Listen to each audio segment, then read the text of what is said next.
केस्टन जे दौर में जॾहिं फरज़ाना परवीन इंतहाई मशहूर थी हुई, हर वो शौक़ीन जो फौजिया सुमरो, शमन मिराली या जलाल चांडियो जा गीत ॿुधंदा हुआ, उहे बि फरज़ाना परवीन खे ॿुधण लॻा।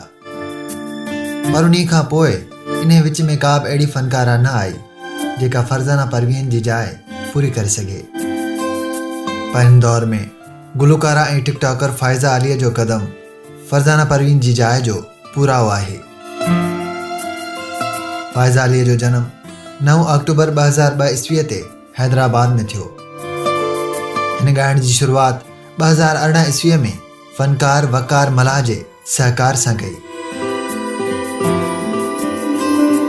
केतिरनि मशहूर फ़नकारनि सां गॾु सिंधी ऐं कुझु उर्दू गीत ॻायल अथसि। संदसि घणाई म्यूज़िक एल्बम पिणु रिलीज़ थी चुका आहिनि। टिकटॉक ऐं इंस्टाग्राम ते बि मक़बूल आहे। संदसि जीअं आवाज़ ख़ूबसूरत अथसि, ईअं ई चहिरो बि ख़ूबसूरत अथसि। सोशल मीडिया ते फॉलोअर्स जे वॾे अंग सबबि बाक़ाइदगी सां मदाहनि लाइ टिकटॉक वीडियोज़ ठाहींदी रहे थी। संदसि शादी अॻूणे कमिश्नर FBR अब्दुल हमीद अबड़े सां थियल आहे।